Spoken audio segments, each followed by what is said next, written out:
李斯的凶手是谁？没错，这个凶手总共有3个特征。你是怎么知道的？别急，让我们循着逻辑一步步来拆穿它。首先引起我注意的是案发现场的空雪碧瓶。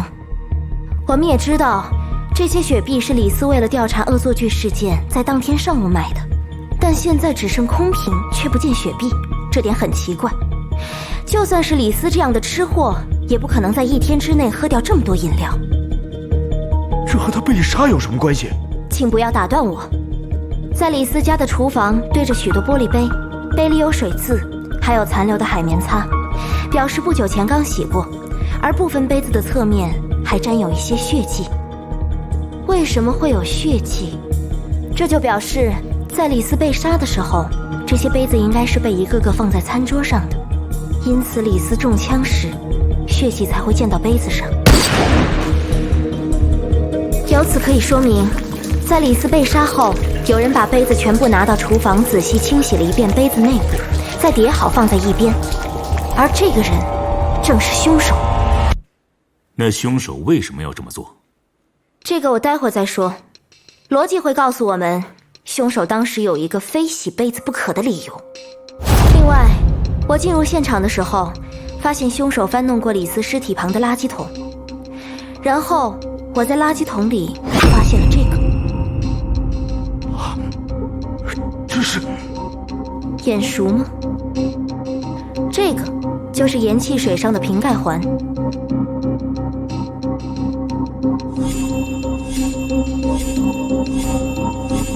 奇怪的是，李斯已经好几天没来分局上班了，而分局也是这2天高温才开始发放这种盐汽水的。他家里为什么会有这个盖环呢？也许是他自己买的呀，有什么好奇怪的？那么盐汽水的瓶子又到哪里去了呢？现场只发现了这个盖环哦。如果说瓶子是被凶手拿走的话，凶手为什么要拿走一个盐汽水瓶？因为那瓶盐汽水正是凶手带到李斯家的，如果不拿走瓶子，就会暴露凶手的身份。我有点听不太懂。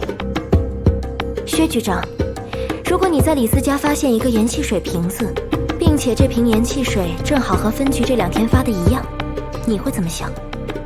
哦，我会觉得可能有个分局同事拿着盐汽水来过李斯家。对，这就是凶手不希望我们怀疑的事情。推理到这里，凶手的第1个特征已经显而易见了，他是一个能够把第2分局的盐汽水带给李斯的人。到这里为止，倒没问题吧？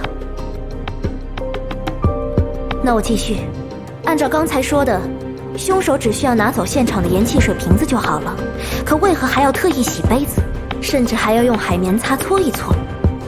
于是我设想了一下当时的情景，李斯买了这么多雪碧，其实只是为了搜集瓶子，所以他当时需要把里面的饮料倒出来，这就是那些杯子的作用。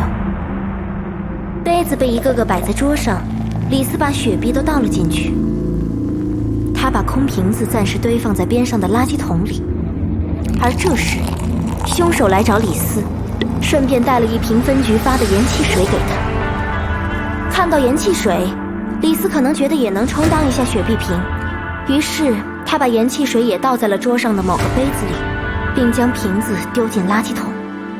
凶手杀害李斯后，意识到事情不妙，如果现场有盐汽水这件事曝光，调查方向可能就会指向第2分局的人，那么自己也会受到怀疑，所以凶手才捡走垃圾桶里的盐汽水瓶，可却因疏忽遗漏了盖环。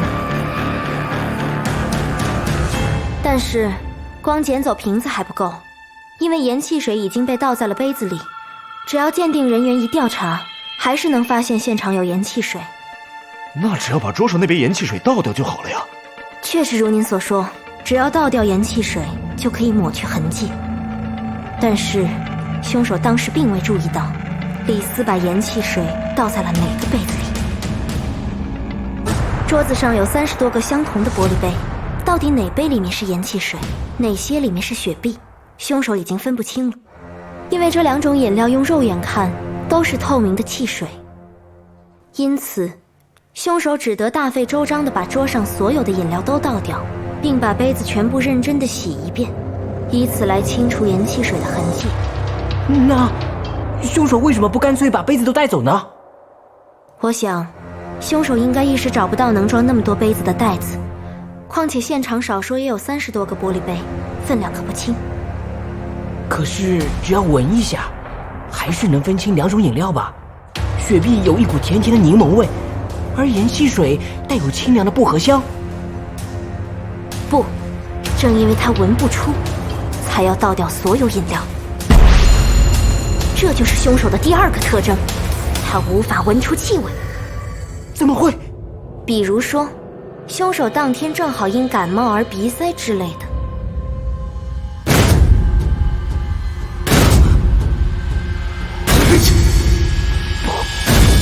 不可能！除此以外，还有第3个特征，足以直接锁定凶手。其实，现场的桌子上还有一包拆封的吸管，那包吸管很显眼，凶手不可能没有发现。只需用吸管稍稍尝一下每个杯子里的饮料，依旧能立即分辨出雪碧和盐汽水。可凶手并没有这么做，最后还是洗了所有杯子。这是为什么？会不会是凶手觉得李斯的血溅到了饮料里，不敢喝？不，李斯是后脑中枪，子弹并未贯穿头部，最多只有少许血迹溅到靠近尸体的饮料里。凶手可以只尝远处的饮料，再处理掉剩下的。经济学里有风险最小化的说法，一般来说，在犯罪过程中，犯人会很自然地避开风险大的举动，尤其是杀人之后，凶手往往都会尽快离开现场。逗留在现场洗30多个杯子，显然比用吸管尝盐汽水风险更大。但凶手最终还是采取了最耽误时间的行动，把杯子一个个洗了，这很不自然。因此，我有个大胆的解释，或许凶手根本就尝不出雪碧和盐汽水的味道。这怎么可能呢？或者说，不光光是雪碧和盐汽水，这世间任何东西的味道他都尝不出。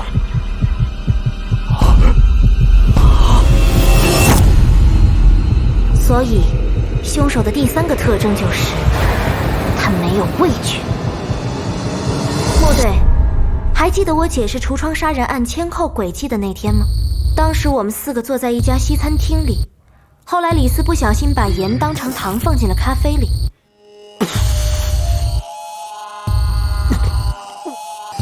这里面是盐啊！但那个放盐的罐子，你之前也从里面舀了一勺到你的咖啡中，可是你却并未察觉出任何异样。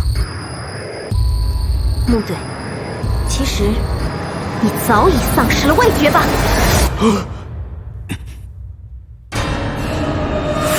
你要咖啡还是热巧克力？随便，有点苦。木队，你喝的是巧克力，怎么会苦？哎呀，木队，这面好咸啊！是吗？没错，我因为先天性神经损伤，一直有味蕾传导路径障碍症。我确实尝不出任何味道，包括酸、甜、苦、咸。只有吃辣时，舌头才会有微微的刺激感。严格来说，辣并不是一种味觉，而是对皮肤的刺激。我真没想到，木队你居然一直有味觉障碍。好了，整条逻辑之路已经抵达终点。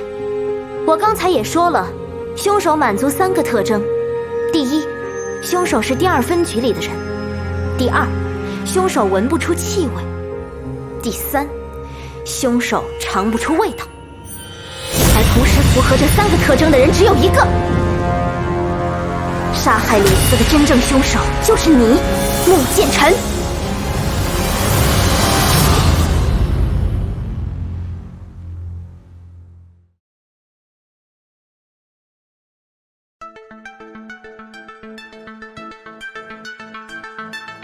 雾气里等候中，毡栀花开了风，绚烂的意蕴种种。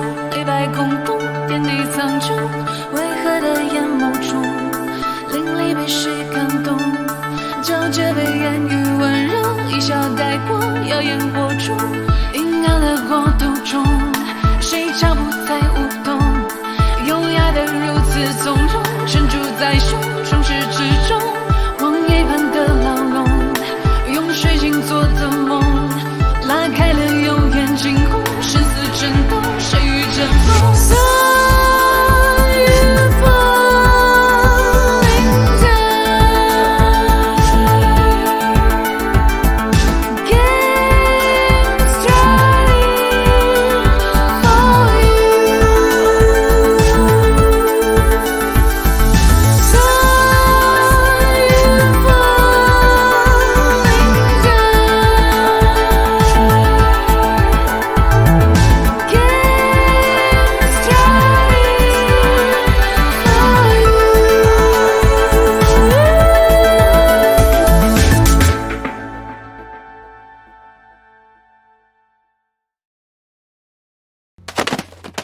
嗯。